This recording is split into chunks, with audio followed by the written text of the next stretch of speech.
Hello, Rhys here with Link Japan Careers, and we're here today to have a discussion with you guys about living in Japan and the affordability and the cost of living, as it were. And today I'm joined by my colleagues. Oh, hello everyone. My name is Fumi, and I came from the Philippines, and I work as a recruiter with Link Japan Careers. So I closely work with Jeff. May have seen me before, but I'm also a recruiter here with Link Japan Careers, and I'm originally from New Jersey in the United States. And hi, my name is Natsuki, and I'm from Japan, and I'm from Nagasaki in west part of Japan, and I do planning with Link Japan Careers and with these amazing coworkers. Yeah, so that's just a fraction of our team. But anyway, let's get on topic. So as of today, the US dollar is about 110 yen. Now, on our ads or even just in our forums, we often get a lot of people who are sort of interested in Japan, sort of noting that, oh, well, when I convert it to the US dollar, actually, it doesn't seem like it's that much. And we really want to clear up some of these misconceptions today. I myself am from Sydney, and I can tell you when I just graduated, if you look at the cost of living, it's about $1,000 for a good apartment in Sydney a week. And as a new graduate, a fresh graduate, that is a very hard, rent to pay. But in Japan, it's actually a lot less. I'm currently paying I'd say it's about 50,000 yen. And it's really, really affordable actually. That includes the sort of car space as well where I'm living. What about you guys? What are you sort of paying and living arrangements? Yeah. So right now I'm living in Kanagawa area too. So it's a place we're in. It's a suburban location. So my rent is still cheap. When you compare it to like living in Tokyo or living in bigger cities. So I'm paying approximately maybe around 45,000 yen. Wow, that's pretty so good. That's cheaper really than me. cheap, Yeah. Right? And you can still save money for something that you want to buy or you want to save. So yeah. What about yourself, Jeff? Well, when I was in ALT, I was up in a much smaller town. In Tokyo was only about 4,500 people or so. Yeah. And up there, the rent was very, very cheap. And cost of living was too, because especially things like vegetables. Yeah. Sometimes you even just get for free from neighbors. But if you do have to buy them from the supermarket, they're very cheap as well. Fruit can be a little bit more expensive, That's true. but I think that's typical in Japan. Yeah, that's very true. How about yourself, Natsuki? You've lived in Japan, but you've lived in a few different places. Right. So before living in Tokyo, I lived in Nagasaki, Hiroshima, and rent there was, of course, less expensive than living in Tokyo.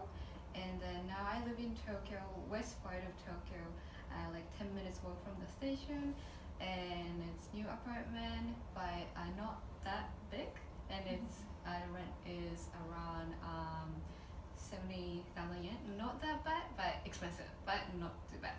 Yeah, and I think that's the thing, and something also I should add is in Japan, often rent and just about everything's paid monthly. So I don't know how it is in the States, but in Australia it's often fortnightly, you get paid, and you pay your rent weekly. Yeah.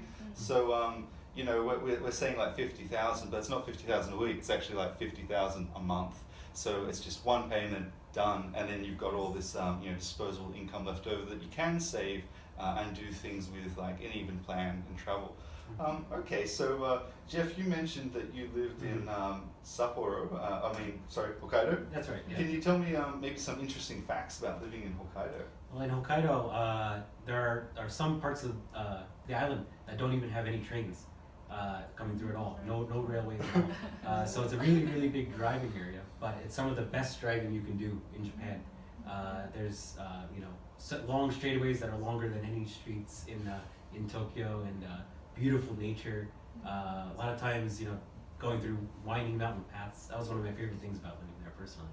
Okay, cool. Yeah. And Natsuki, you lived in Nagasaki. Tell us something cool about Nagasaki. Okay, so people in Nagasaki, they're really kind and open-minded. And we really respect the culture of other countries. So we actually have really big Chinese festival in Nagasaki, and people really love it.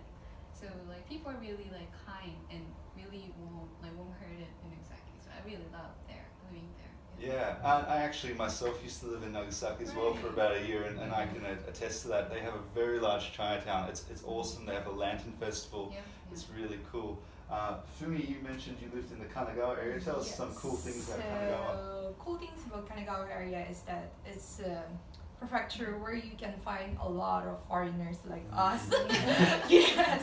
So wherever you go, you will meet new friends. Maybe you can make new friends, new groups, and then also most of the Japanese people in Kanagawa area, from what I observe, is that most of them can speak English also. So most of the restaurants that you'll be planning to visit is kind of like they have their English menu, and most of their staff can speak English. So because I have a lot of friends who has like anxiety whenever they are ordering something or they go into one place, and then I think Kanagawa area is the best place where you don't feel that, oh, I'm a foreigner, I can speak Japanese, what should I do, what should I eat, how will I order this, how will I buy this. So it's a safe place to be, I guess. And it's a fun place too. So nature, big buildings, shopping centers, food, everything. Yeah, I agree. You know, Kanagawa, for those of you who may be not familiar with the Japanese island, Kanagawa is just south of Tokyo, so it's close enough to the action, but a little bit cheaper because it is not directly in Tokyo. But I'd say Yokohama to Shimbashi, it's about 25-minute train, so it's not that far away at all. All right. Well, we hope that clears up a little bit for you guys. You know, I know it sometimes can be a bit like crystal ball gazing, especially when you're not familiar with the cost of living in another country. But we just want to make it clear to you that it's actually quite affordable, and Japan's a great place to live. And if you have any other questions, please do let us know. You can message us on Facebook, or you can contact us at linkjapancareers.net. And we always look forward to answering your questions, and we want to see you guys in Japan. So see you next time. Thank you. Bye. Bye.